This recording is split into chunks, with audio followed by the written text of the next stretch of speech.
Assalamualaikum warahmatullahi wabarakatuh. Selamat pagi anak-anak. Apa kabarnya kalian hari ini? Semoga senantiasa dalam kondisi sehat walafiat. Amin ya robbal alamin. Pada pagi hari ini kita akan belajar tentang turunan fungsi trigonometri. Jika kemarin kita belajar turunan fungsi trigonometri masih dengan konsep dasar atau konsep awal, sekarang kita akan belajar menginjak atau menyelesaikan dengan soal yang berbeda. Terlebih dahulu Ibu ingatkan kembali, ada 6 konsep untuk turunan fungsi trigonometri. Yang pertama, jika fungsinya Y sama dengan sin X, maka turunan pertamanya adalah cos X. Jika Y sama dengan cos X, maka turunan pertamanya Y aksen sama dengan negatif sin X. Y sama dengan tangan X, maka turunan pertamanya adalah sekant kuadrat X. Y sama dengan kotangan X, turunannya adalah Y aksen sama dengan negatif kosekant kuadrat X. Y sama dengan sekant X, Y aksen atau turunan pertamanya adalah sekant X tangan X. Dan yang terakhir, Y sama dengan kosekant X, turunan pertamanya adalah negatif kosekant X kali kotangan X. Kita masuk untuk pembahasan contoh. Tentukan turunan pertama dari fungsi fx sama dengan cos x dibagi sin x ditambah cos x. Fungsi yang ada di sini adalah berupa fungsi pembagian ya. Nah, kalian ingat untuk konsep dari turunan fungsi aljabar itu ada fungsi yang berbentuk fungsi bagi, yaitu fx sama dengan u per v. Sehingga turunannya adalah u aksen v dikurangi u v aksen dibagi v kuadrat. Kita menggunakan konsep ini ya. Nah, kita lanjutkan. Jadi sekarang ada yang kita misalkan terlebih dahulu. Apa yang kita misalkan? Oke, yang kita misalkan yang pertama adalah u. U itu yang bagian mana? U itu yang atas. U-nya adalah cos x. Maka u aksennya adalah turunan pertama dari cos x adalah negatif sin x. Yang kedua v. V-nya apa? V-nya bagian penyebut, yaitu sin x ditambah cos x.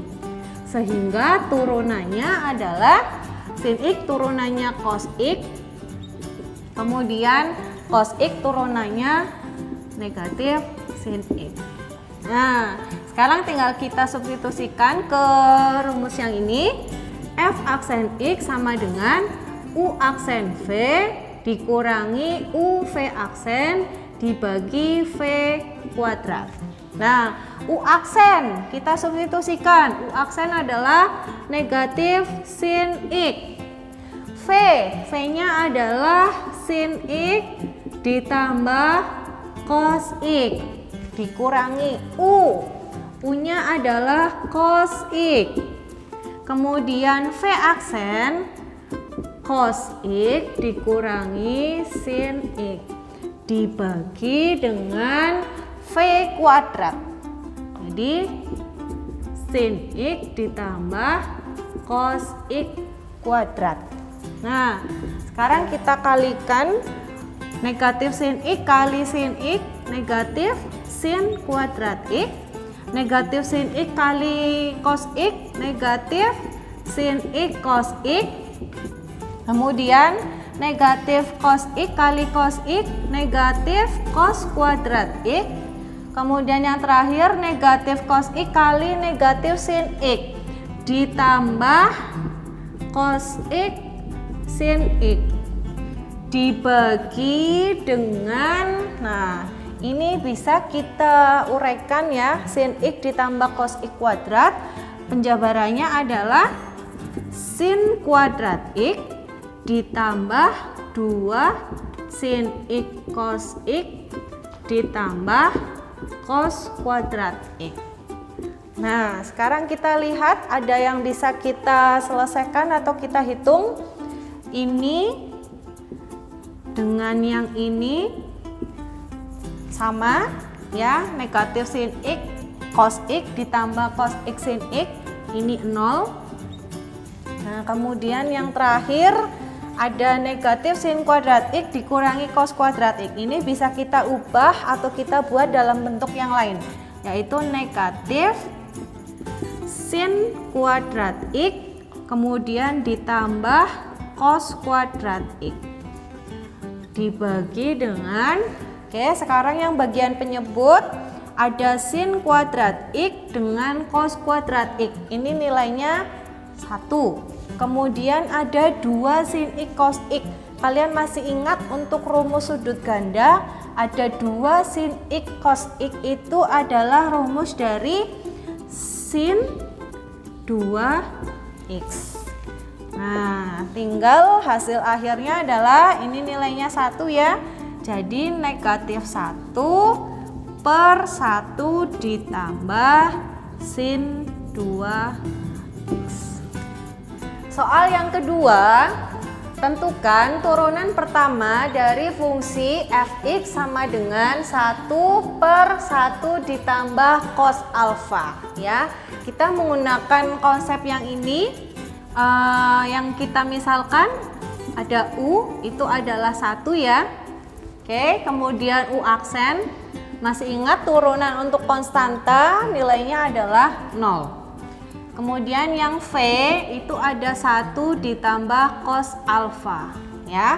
Kemudian untuk V aksen turunannya adalah 1 turunannya 0, cos alfa turunannya adalah negatif sin alfa ya. Sehingga F aksen X sama dengan U aksen V, rumusnya dilihat dikurangi U V aksen dibagi V kuadrat. U aksennya adalah 0 kali V 1 ditambah cos alfa dikurangi U nya adalah 1, V aksennya adalah negatif sin alfa dibagi dengan V kuadrat 1 ditambah cos alfa kuadrat. Nah 0 kali 1 ditambah cos alfa ini nilainya 0 ya. Oke, sekarang yang sebelah sini negatif 1 kali negatif sin alfa, ketemunya adalah positif, jadi sin alfa dibagi dengan, nah sekarang yang bagian bawah ini 1 ditambah cos alfa kuadrat, apakah perlu kita uraikan atau tidak ya? Ini sebenarnya bisa seperti ini saja atau bisa kita uraikan ya. Kalau misalkan kita uraikan hasilnya 1 ditambah 2 cos alfa ditambah dengan cos kuadrat alfa ya, seperti ini jika untuk yang bagian bawah diuraikan, tapi jika tidak diuraikan juga tidak apa-apa. Demikian untuk pembahasan materi dari turunan fungsi trigonometri kali ini.